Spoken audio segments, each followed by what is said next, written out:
So hello and what's up? For this deck tech, as you'll notice, you're going to see a lot of these unusual colors for this deck. I mean is the color combination for this three-color deck build for standard, which I got from the Tohoku King Cup at Hariruya, Japan. So for your information, I get somewhat fascinated with their Japanese style of deck building, maybe in standard for the past years, as they get to do some unusual ideas, which we can call as out of the norm kind of making these strategies.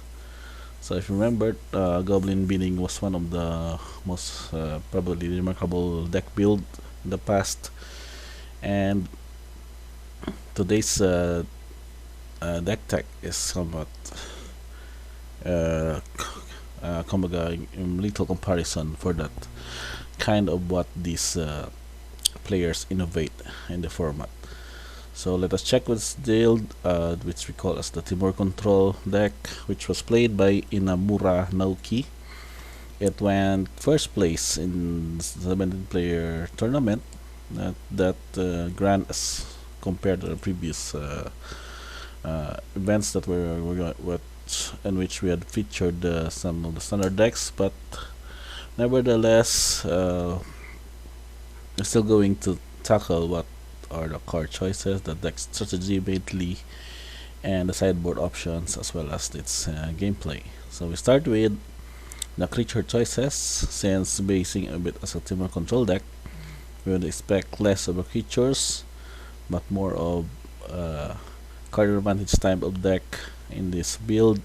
So we have a playset of Briar Bridge Tracker. As my experience as being a June player in this past, this is a very good 3-drop that builds around having clue tokens for you to draw cards, as well as a Vigilance 4/3 attacker, in which the toughness can be very relevant in most matchups. Also, that having the Vigilance ability makes it less vulnerable to Wandering Emperor's flashy -2 effect. And since this is a control shell, so having a Vigilance also makes it more of a blocker against the aggro, or maybe a lesser creature build of the opponents, in case that they will have to develop a board through bunch of these counter spells and spot removals. So in support of the tracker, we also have 2 copies of Galazet Prismari. So this is the legendary creature Eldragon of the Strixhaven school of the EZ Prismari's school and campus. So in the battlefield, you create a treasure token in which average fraction control have the ability of producing mana of any color. So you can also play this mana to cast instant or sorcery spell. So this advantage also is having a lot of instant sorceries in the main deck, making it very useful in having artifacts in which not only the treasure tokens but also the clue tokens was generated by the Bridge Tracker. So the late game creature for this build is the 3 copies of Titan of Industry. No further explanation required on this, as it's basically having multiple ATB effects and also a 7/7 which trample, which can basically end game all by itself. So along with it, to check on the card, or the spell choices, but before that, we can also check on the support enchantment and artifacts. We can also say that there are also creature generators with Fable, the Mirror Breaker, and Isiga's Chariot, since they generate tokens as well as crewing it whenever it attacks. It creates more tokens of a target token you control. We're going to create a copy, as well as Mirror Breaker's flip version, the reflection of Hijiki. Can basically go with a combo of having multiple copies of Titan of Industry with haste and sacrifice at end of turn, but nevertheless you can just basically attack for 7 and also having ETB effects that triggers with its copy.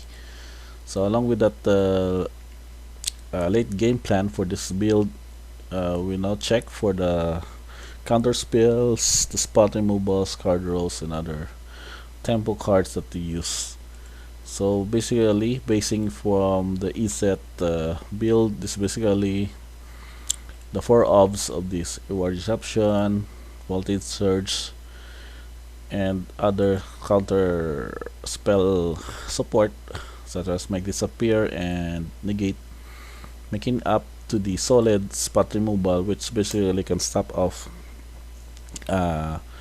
mid game to late game aggression of the opponent, as well as some fading hopes to bounce off mere creatures or creature tokens, as well as flame resistant bolt, which can basically exile those creatures such as the tenacious underdog, and card draws with minimal deluge to dig out your answers, and also playset of expressive iteration, which probably a very powerful card still in the metagame of standard, given that its price currently, even that it was banned in Pioneer and Historic.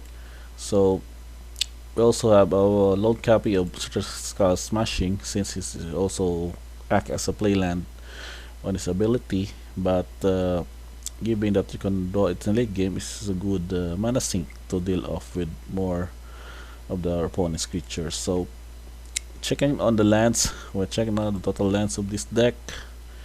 This is about 23, but basically it has virtually 28 lands because of a few of the double-faced cards that can act as a play land if needed. So along with this mana fixing of pathways and some of the slow lands here, we also have a copy of Hold of Storm Giants, which can be a late game attacker and also a good mana sink for this deck.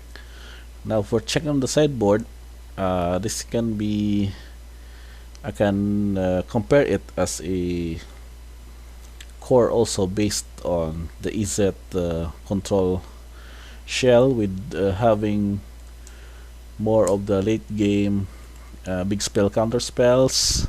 We also have test of talent to specifically counter cards like Duress, Torch Breath for dealing with the blue permanents. Well, this is not really what I expect for this red spot removal, because but the option that this can be countered can be very relevant, especially against Stormburst Dragons or any other decks that has built-in counter spells. But we also have Hullbreaker Horror for the late game, as we can just basically put out these creatures on it, and it's mass removals with Burden Down the House, with dealing 5 damage to each creature, also producing 3/1/1 readable creature tokens, to which can be act as additional attackers if ever the opponents can get to run out of gas. We also have a copy of Licensers, which Graveyard Shenanigans can be dealt with, and also a late game in a single copy of Cosmos Serpent. So begin of it, is also a backbreaker late game effect, but having to have this option while you ramp up your build can be very highly winnable in this scenario.